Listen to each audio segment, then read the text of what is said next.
Hello, Cheapara here. Today we're talking about Superman Legacy, or as it's now titled, just Superman. This is one of the major establishments of creative mind James Gunn's new DCU for Warner Brothers.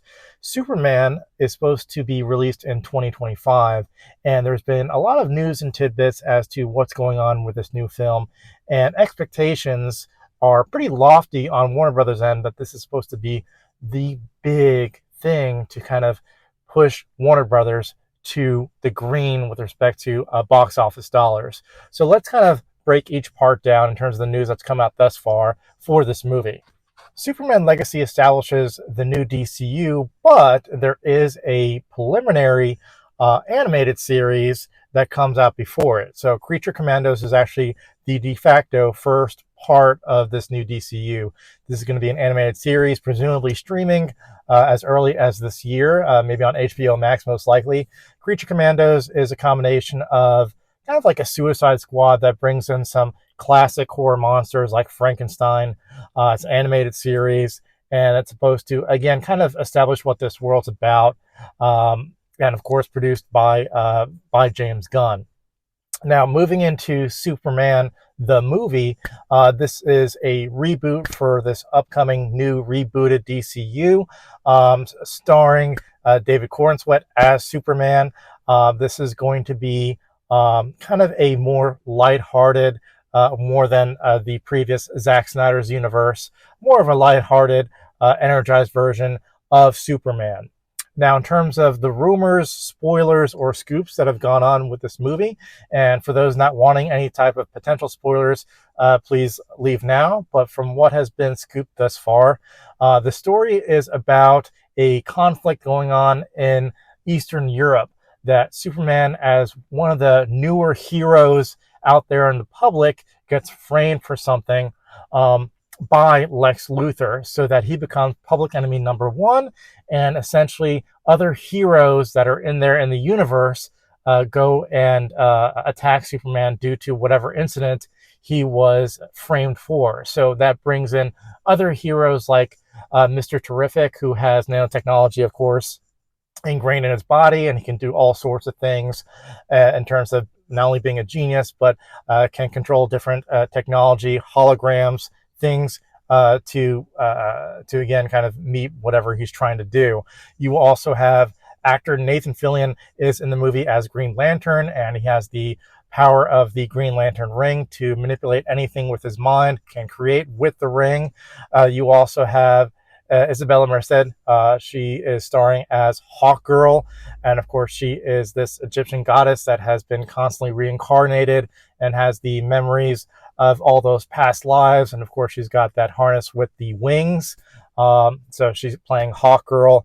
And then there's Metamorpho, who can manage all these elements himself, including kryptonite. So you have all these different characters that are coming together to fight Superman, all kind of set up by Lex Luthor to manipulate what is the kind of the public nature of what people see if Superman's a hero or a villain. Now, it's not going to go over Superman's origin, but from what has been scooped thus far, he is still early stages of his career as a hero, and therefore Lex Luthor kind of manipulates the public mind to say that Superman is indeed a villain, and that's why the heroes go after him. Honestly, kind of looking at some of this, these additional these scoops, these potential spoilers, it seems like James Gunn's kind of reestablishing what happened in Black Adam, but of course more lighthearted than what you saw in Black Adam. And of course, this movie's also going to have the cameo of Supergirl, played by Millie Alcock of the House of Dragons fame. So some pretty interesting facts with respect to this movie, some pretty interesting possibilities. I think the cast seems pretty strong. And the fact that it's kind of all these different personalities and some great actors like again, Nathan Fillion as Green Lantern. Looking forward to what James Gunn has in store for this movie as both the executive producer, the director, the writer of this movie.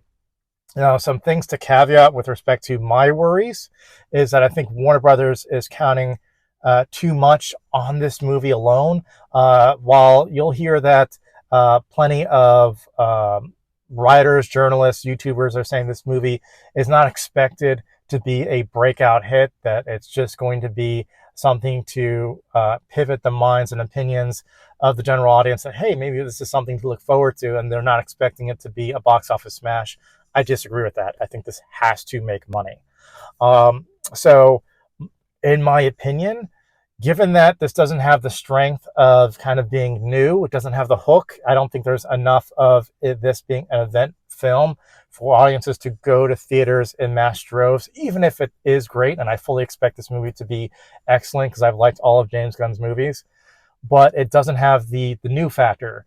It doesn't have kind of that parallel of when Man of Steel came out, that building the MCU and now we're building the DCEU. This is all new. This is the first time you're going to have a combined DC universe. This is not the first time you're having a combined DC universe. So absent that new factor, it's got a lot against it. So even if it is great, I feel that the maximum that the studio can really look forward to in terms of box office receipts would probably be about the $668 million worldwide gross. That's the kind of limitation or ceiling that I could see going on with this movie, simply because that's what Man of Steel made. And I think that Man of Steel, even though it was very divisive in terms of the opinion as to when it came out, I think that there's a lot going for it as being more an event than this Superman movie is, even if this one could be potentially a lot better than even Man of Steel was. It just has so much going against it that I think that it's not going to make the money that even the Batman made. So given that, given those circumstances, is that going to be enough to carry a new combined universe for Warner Brothers? We'll have to see. I think that I do not fully believe that James Gunn's DCU is going to have the longevity that Zack Snyder's had. With, of course, you had Zack Snyder that started out with Man of Steel. Then you had Batman v Superman. You had Wonder Woman. You had Justice League. You had Aquaman. You had Suicide Squad. You had all these movie entries that de facto ended in 2023. That's a good 10-year time span. I don't think we're going to get that same type of longevity, even if the movies that come out within James Gunn universe are better. It's just there's too many factors going against it. Big factor also being that Warner Brothers' financial situation puts it in a level of disruption and uncertainty as to how long they can go on with this franchise. But at least you'll get a couple of good movies out of it, hopefully. So with that, guys, just wanted to give some of my preliminary thoughts about this movie. Of course, James Gunn has been posting on Twitter different types of snippets of information. Of course, the publication of the emblem for Superman was one of the newer things that James Gunn posted on Twitter for Superman's celebration of his birthday. That does it for me, guys. Please like, comment, and subscribe, and I'll see you guys later. Bye.